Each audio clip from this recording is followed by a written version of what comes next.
ओ चंदनपुर वालों, जागते रहो और खाते रहो। आ गई भाई, आ गई। रबड़ी मलाई वाली कड़क कुल्फी आ गई। जो खाए वो भी पछताए, जो ना खाए वो रात भर गर्मी में छटपटाए। अरे कालू के बच्चे, गला फाड़ना बंद कर।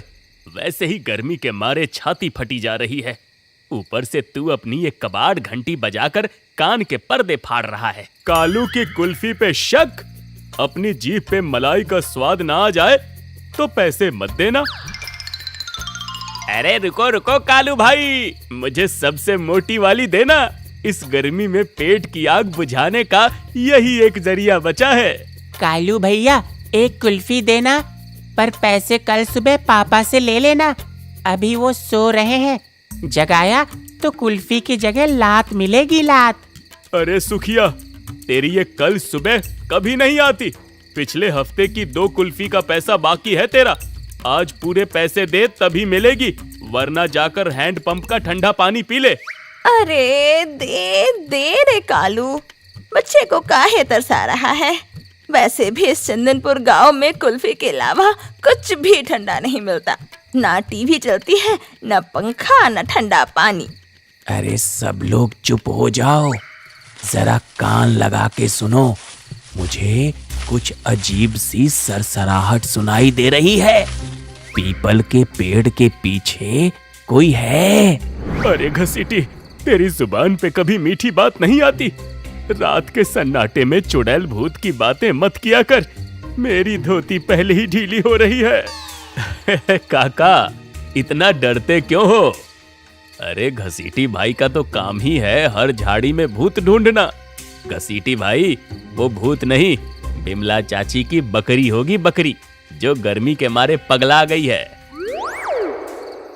भाई साहब, भूत हो या प्रेत, कालू की कुल्फी के सामने सब फेल है।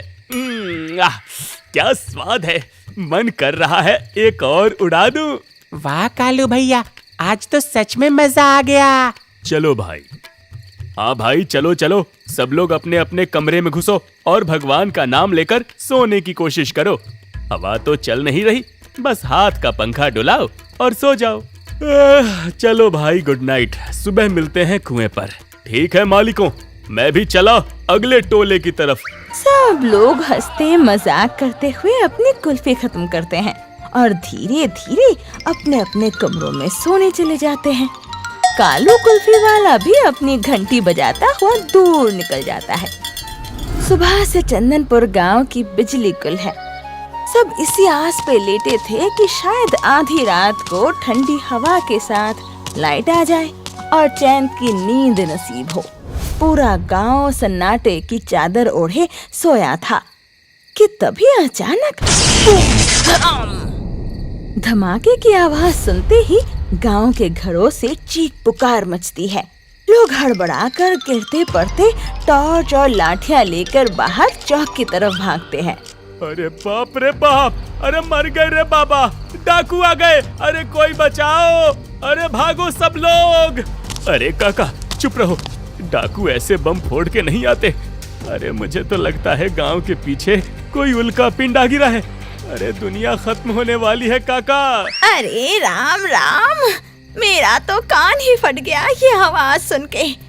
धर्मेंद्र, ओ धर्मेंद्र, आके बढ़ के देख तो जरा, कहीं धरती तो नहीं फट गई ना। अरे भाई साहब, मैं तो अभी अभी सोने ही गया था, लगा कि बिस्तर के नीचे ही किसी ने बम फोड़ दिया। अरे मेरी तो भूख प्यास सब गायब हो गई। शांत हो जाओ सब लोग, घबराओ मत। ये ध्वनि तरंगे किसी आकाशीय पिंड की नहीं लगती, ये कुछ और ही भयंकर अनुभूति हुई है। अरे मेरी मैया, डर के मारे तो मेरा दिल धक धक धक धक करवा। मास्टर जी, मुझे बहुत डर लग रहा है। मेरी कुल्फी भी पेट में जम गई है। कहीं भूत प्रेत का साया तो नहीं आ गया गांव पे? मैंने पहले ही कहा था, कोई था उस झाड़ी में। किसी ने मेरी बात नहीं मानी। देख लो, अब भुगतो। अरे घसीटी, तू अपनी ये मनहूस खोपड़ी बंद रखेगा? पहले ही मेरी धोती गीली हो रही है, ऊपर से तू अपनी भविष्यवाणी शुरू कर देता है। अरे ओ सब लोग, जरा शांत हो जाओ। डाकू भूत कुछ नहीं है। वो देखो, गांव के मुहाने पर जो अपना ये बड़ा वाला बिजली का ट्रांसफार्मर था ना, उसमें से दिवाली के रॉकेट जैसा धुआं निकल रहा है। अरे मैया हो, ये तो सचमुच अपना सरकारी ट्रांसफार्मर है। पूरा काला पड़ गया है, जैसे कढ़ाई में कोयला भुना हो। धत तेरे की, सुबह से लाइट नहीं थी। हम सब सोच रहे थे कि अब आएगी तब आएगी, और यहाँ तो इसका पूरा तंबू ही उखड़ गया। तो ये भयंकर ध्वनि उसी ट्रांसफार्मर के फटने की थी। अत्यधिक वोल्टेज और भीषण गर्मी के कारण ऑयल का प्रेशर बढ़ा और वो संकुचित होकर ब्लास्ट हो गया। अरे मास्टर जी, अब इस गर्मी में अपनी हिंदी डिक्शनरी मत झाड़ो, सीधे सीधे बोलो कि अब हमारा क्या होगा। अरे मच्छर तो अब हमें जिंदा चबा जाएंगे। अब क्या होगा? अरे अब तो वही होगा जो चंदनपुर के इतिहास में हमेशा से होता आया है। क्या होता आया है काका? अरे सुखिया, तू अभी बच्चा है। हमारे गांव का रिकॉर्ड है, जब भी ये बिजली का डब्बा फूंकता है ना, तो नया डब्बा सरकारी दफ्तर से आते आते कम से कम 1 महीना लगता है। क्या 1 महीना? अरे दया रे दया, इस उमस में 1 महीना, वो भी बिना लाइट के। हम तो बिना पानी और बिना हवा के तरफ के मर जाएंगे। पर सब कुछ तो ठीक रही, अचानक कैसे हुई गवाह? अभी तो बिजली विभाग वाले कुछ हफ्ता पहले आकर तार गार देख कर कह गए कि सब कुछ ठीक रही। बात तो सही कह रही हो काकी, और तो और ऊपर से कालू कुल्फी वाला भी कल से नहीं आएगा। जब लाइट ही नहीं रहेगी तो उसकी कुल्फी जमेगी कैसे? अब तो रात का एक ही सहारा था, वो भी गया। 1 महीना? मुझे तो लगता है इस बार 2 महीने लगेंगे, क्योंकि पूरा का पूरा ट्रांसफार्मर उड़ गया है। पर मुझे कहीं ना कहीं शक है कि ट्रांसफार्मर ऐसे कैसे जल सकता है। खैर, अब यहाँ रात के 11 बजे मातम मनाने से ट्रांसफार्मर ठीक होने वाला नहीं है। तुलसीदास जी कह गए हैं, धीरज धर्म मित्र अरुनारी, आपद काल परखिए चारी। अब धीरज रखो। हाँ भाई, मास्टर जी ठीक कह रहे हैं। अरे अब अंधेरे में खड़े खड़े यहाँ कीड़े मकोड़े कटवाने से कोई फायदा नहीं। चलो अपने अपने कमरों में चलो। जो भी आफत आई है, अब सुबह उठकर ही उसका हल सोचेंगे। चलो भाई लोग, सब लोग अपनी अपनी जापानी पंखी ढूंढो और बदन रगड़ के सो जाओ। 1 महीने की तपस्या आज से चालू। अगर लाइट नहीं आई तो पानी भी नहीं चालू होगा, और इससे इस बार फसल बिना पानी के सूख जाएगा। हरी सब्जियां भी। हमें कुछ ना कुछ तो करना होगा। बोल तो तुम सच रही हो, लेकिन हम क्या कर सकते हैं? अरे जो किस्मत में है वो होकर ही रहेगा। सब लोग भारी मन और बुझे हुए चेहरों के साथ गर्मी से बेहाल होते हुए अपने अपने कमरों की तरफ लौट जाते हैं। ट्रांसफार्मर से निकलता हुआ हल्का धुआं और झिंगुरों की चीख पुकार चंदनपुर गांव के अगले 1 महीने के अंधेरे की गवाही दे रही थी। धमाके को बीते 4 दिन हो चुके थे। चंदनपुर गांव में हाहाकार मचा हुआ था। बिजली ना होने की वजह से ट्यूबवेल भी ठप हो चुकी है, जिससे खेत सूख रहे हैं। पानी की एक एक बूंद के लिए कुएं पर मारा मारी मची है।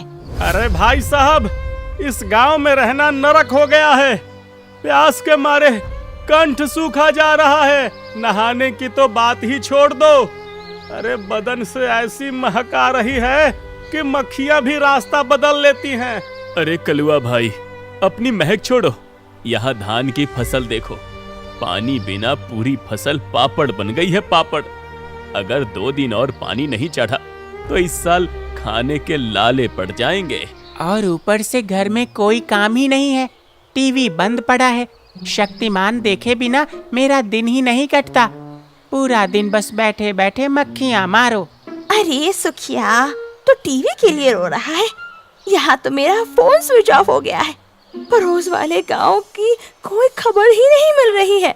पूरा चंदनपुर आधी मानव बन गया है। शाम के वक्त गांव के चौक पर धूल उड़ रही है। तभी शहर से एक बड़ी टैक्सी आकर वहाँ रुकती है। उसमें से रामू काका का बेटा सतीश और बेटी पिंकी उतरते हैं। दोनों शहर की हवा खाकर पूरी तरह मॉडर्न हो चुके थे। ओह माय गॉड, डैडी, ये कैसा नरक बना रखा है आप लोगों ने गांव को। पूरे रास्ते इतनी धूल थी और यहाँ आते ही इतनी सफोकेशन। पंखा कहाँ है आपका? ओह, मुझे तो भयंकर पसीना आ रहा है। अरे पिंकी बेटा, सतीश, अरे तुम लोग अचानक। अरे गांव में तो 4 दिन से लाइट ही नहीं है, ट्रांसफार्मर फूक गया है। ओह शिट, लाइट नहीं है? डैडी आप मजाक कर रहे हो क्या? अरे मेरे फोन की बैटरी सिर्फ 5% बची है और मुझे ऑफिस का बहुत इंपॉर्टेंट मेल चेक करना है। यहाँ चार्जर कहाँ लगाऊं? भैंस की पूंछ में? अरे सतीश भाई, भैंस की पूंछ से तो सिर्फ मक्खियां उड़ेंगी, करंट नहीं निकलेगा। यहाँ पूरे चंदनपुर के फोन आईसीयू में भर्ती हैं। चार्जर को तो भूल ही जाओ। शट अप, मुझे रील्स देखनी है, मेरा इंस्टाग्राम पर वीडियो डालनी है। डैडी, मुझे इस बदबूदार और गर्म गांव में एक सेकंड भी नहीं रहना है। यहाँ तो पानी तक ठंडा नहीं है और फ्रिज क्यों नहीं है? अरे पिंकी बिटिया, शहर क्या चली गई, अपनी मिट्टी के महक को बदबू कहने लगी। यहाँ फ्रिज का ठंडा पानी नहीं, हैंडपंप का खौलता हुआ पानी मिलेगा। अब पीना हो तो पियो, वरना प्यासी रहो। डैडी, ये सब आपकी रूढ़िवादी सोच का नतीजा है। अरे मैंने आपसे पिछले साल ही कहा था कि इस पिछड़े गांव को छोड़कर शहर शिफ्ट हो जाओ, पर आपको तो इसी धूल मिट्टी से प्यार है। अब भुगतो 1 महीना बिना लाइट और पानी के। रात हो चुकी थी, उमस और अंधेरा वैसा ही है। रामू काका के बच्चे गुस्से में हाथ पंखा झेल रहे हैं। सतीश बाबू, गुस्सा करने से समस्या का समाधान नहीं होता, पर अब जब तक सरकारी दफ्तर से नया ट्रांसफार्मर नहीं आता, हम बेबस हैं। बेबस? मास्टर जी, आप लोग बेबस नहीं, अपडेटेड नहीं हो। अरे 2026 चल रहा है, दुनिया कहां से कहां पहुंच गई और आप लोग अभी भी उस लोहे के सरकारी डिब्बे के भरोसे बैठे हो। अरे इसका एक ही परमानेंट इलाज है, सोलर पैनल, सूरज की रोशनी से सीधे बिजली। अरे हटो सतीश, तुम हमें शहर से आकर पट्टी मत पढ़ाओ। धूप से कहीं बिजली बनती है क्या? धूप तो बदन जलाती है, कपड़े सुखाती है। अब धूप से पंखा भी चलेगा? अभी ये भी सुनना पड़ेगा। सब फर्जी बातें हैं, लोगों को ठगने का नया तरीका लाए हो तुम। हाँ बेटा, बिमला सही कह रही है। हमने तो जिंदगी भर यही देखा कि खंभे पर तार दौड़ती है तभी लाइट आती है। अरे ये बिना तार और बिना खंभे वाली धूप की बिजली हमारे पल्ले नहीं पड़ रही। और क्या सतीश बाबू, तुम शहर वाले बस ऐसे ही फर्जी और बड़ी बड़ी बातें करना जानते हो। कल को कहोगे कि बादलों से रसगुल्ले बरसेंगे, तो क्या हम मान ले हैं? चाची, काका, आप लोग इसे फर्जी कह रहे हो ना? ठीक है, मैं हार नहीं मानूंगा। मैं आप सबको अपने पैसों से ये व्यवस्था करके दिखाऊंगा। अगर इसी धूप से चंदनपुर गांव में बिजली नहीं बनी तो मेरा नाम सतीश नहीं। अचानक पेड़ के पीछे से कुछ सरसराहट की आवाज आई। कुछ गांव वाले उठकर देखने लगे, लेकिन कोई नजर नहीं आया। ऐसा लग रहा था जैसे कोई इनकी बातें सुन रहा हो। सतीश सुबह ही शहर गया और दोपहर तक एक बड़ी गाड़ी में सोलर प्लेट्स, बैटरी और इन्वर्टर लेकर गांव वापस आया। धर्मेंद्र और सुखिया की मदद से वो रामू काका की छत पर प्लेट्स फिट करने लगा और गांव के लोग नीचे खड़े होकर तमाशा देख रहे थे। लो देख लो, सतीश तो सच में शहर से नीला शीशा उठाकर लाया है। रामू भाई, आपका लड़का धूप में पागल हो गया है, छत पर शीशा बिछा रहा है। अरे चाची, शीशा नहीं, वो सतीश बाबू का कोई नया खिलौना है। देखने दो, शाम को जब हवा नहीं चलेगी और उमस बढ़ेगी तो खुद ही समझ आ जाएगा कि कितना फर्जी है। भैया जल्दी करो ना, इन लोगों को बकबक करने दो। जब लाइट आएगी ना, तब देखना इनके सबके चेहरे कैसे बनते हैं। धर्मेंद्र भाई, जरा वो लाल वाला तार नीचे बैटरी में जोड़ना। सुखिया, तुम इन्वर्टर का स्विच ऑन करो। लो सतीश भाई, तार जुड़ गया। सुखिया, दबा बटन। तभी इन्वर्टर से टिप की आवाज आती है और हरी लाइट जल जाती है। हाय दैया, ई का नई मुसीबत बा। मारे गर्मी के मारा सिर चकरावत रहा। अगर इन नीला शीशा से बत्ती आ गई तो सतीश हम पूरे गांव के मिठाई खवाए। शाम ढल चुकी है। पूरा गांव रामू काका के आंगन में जमा है कि देखे सतीश का फर्जी सोलर काम करता है या नहीं। सतीश ने आंगन में एक बड़ा टेबल फैन और एक बड़ा टीवी सेट लगा कर रखा है। सतीश मुस्कुराते हुए बोर्ड के पास खड़ा हो गया। हाँ तो बिमला चाची, कलुआ भाई, आप सब लोग यही है ना? अब देखिए धूप का जादू जिसे आप लोग फर्जी कह रहे थे। सतीश इन्वर्टर का मेन स्विच ऑन करता है। अचानक टेबल फैन सरसर करके तेज हवा देने लगती है।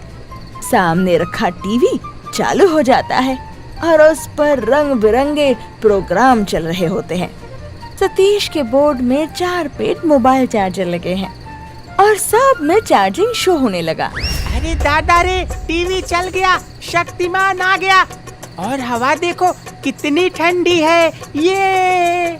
ओहो सतीश भाई, क्या कड़क हवा है, कसम से बिजली विभाग के ट्रांसफार्मर से भी तेज लाइट आई है। अरे मेरा फोन भी चार्ज होने लगा। ये तो सचमुच का जादू है भाई। अरे बिना सरकारी खंभे के बिजली आ गई।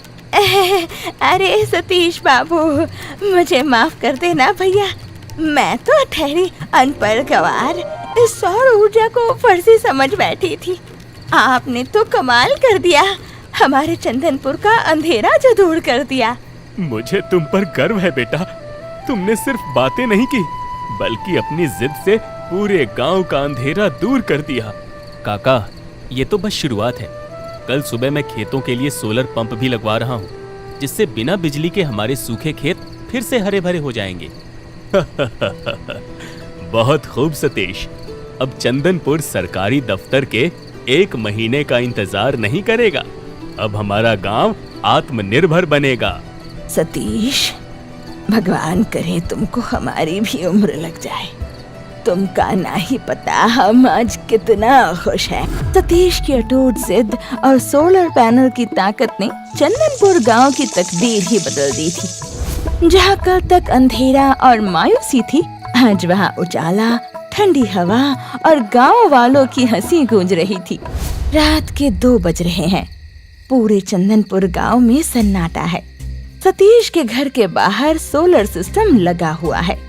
तभी रात के अंधेरे में एक अनजान आदमी हाथ में लोहे का रॉड लिए दबे पांव सतीश के आंगन में घुसता है।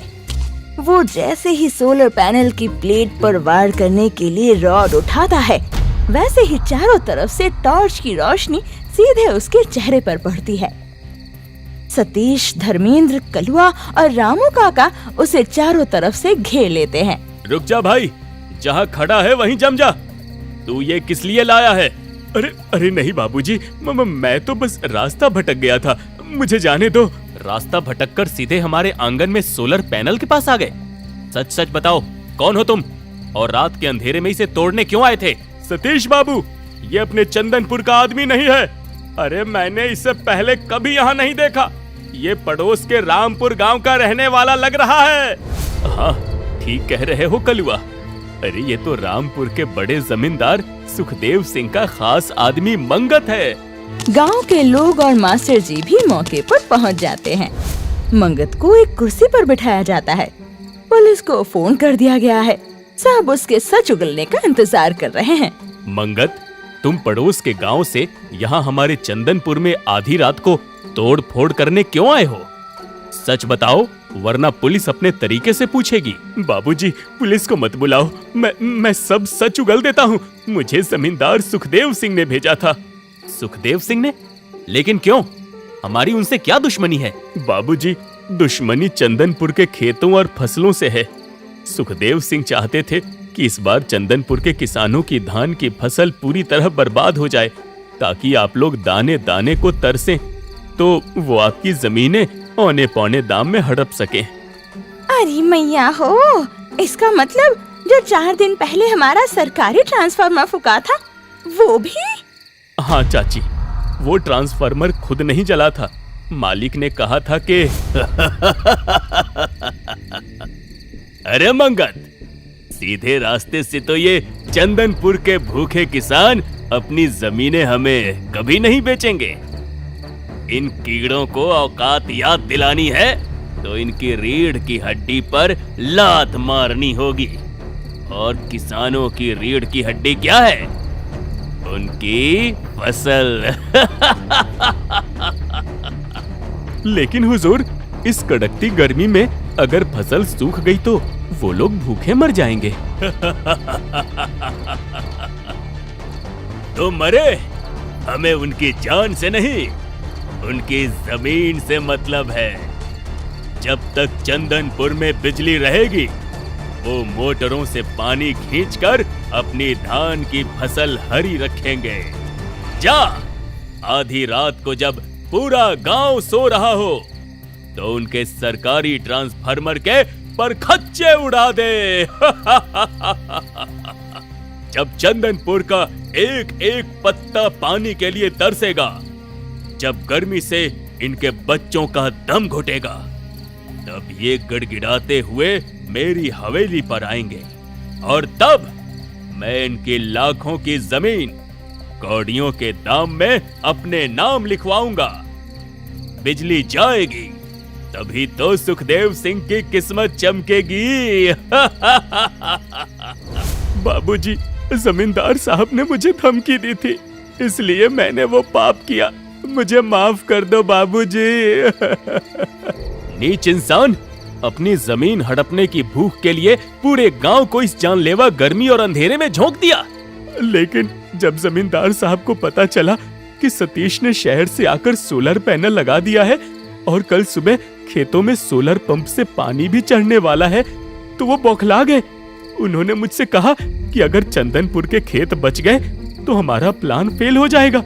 इसलिए मैं आज रात इस सोलर को ही नष्ट करने आया था। सुबह की ताजी किरणें चंदनपुर गांव पर पड़ चुकी है। पुलिस की गाड़ी सायरन बजाती हुई गांव के मुख्य रास्ते से गुजरती है। सतीश और मास्टर जी के बयानों और पुख्ता सबूतों के आधार पर पुलिस मंगत को गिरफ्तार कर चुकी है और जमींदार सुखदेव सिंह के खिलाफ वारंट जारी करके उसे उसकी हवेली से घसीटते हुए ले जाती है। उधर खेतों का नजारा ही बदल चुका था। सतीश के सोलर पंप कड़कड़ाती धूप में धड़ाधड़ पानी फेंक रहा है और सूखे खेत पानी पाकर फिर से लहलहा उठता है और गांव की चौपाल पर सभी लोग राहत की सांस ले रहे हैं। सतीश बेटा, आज तुम्हारी वजह से न सिर्फ हमारे खेत बचे, बल्कि चंदनपुर के दुश्मनों का असली चेहरा भी सामने आ गया।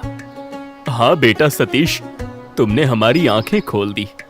अरे कल तक हम जिस सोलर को फर्जी समझ रहे थे, आज उसी ने हमें दूसरों की साजिशों से बचाया है। अरे ओ रामू भाई, अब हमें उस सरकारी बिजली के भरोसे नहीं बैठना होगा। सतीश बाबू, जरा वो शहर वाले ठेकेदार का नंबर लगाओ तो। मैं तो अब अपने घर के गहने बेचकर भी अपनी ही छत पर सोलर प्लेट लगवाऊंगी। हाँ सतीश भाई, मैं भी अपने हिस्से की बची हुई फसल का एडवांस लेकर अपनी छत पर सोलर लगवाऊंगा। कम से कम 24 घंटे पंखा तो चलेगा और फोन भी चार्ज रहेगा। अरे वाह वाह, अब तो पूरे चंदनपुर की छतों पर नीले शीशे चमकेंगे। बिजली विभाग वाले जब 1 महीने बाद नया ट्रांसफार्मर लेकर आएंगे तो कहेंगे, भाई चंदनपुर वालों को अब हमारी जरूरत ही नहीं बची। धूप कड़क चंदनपुर के किसानों का पसीना बहाकर उनकी फसलें सुखा रही थी। आज उसी धूप ने आत्मनिर्भरता और एक नई कहानी लिख दी थी। अब चंदनपुर को रोशन होने के लिए किसी सरकारी तार की जरूरत नहीं थी, क्योंकि उनके पास था खुद का सूरज।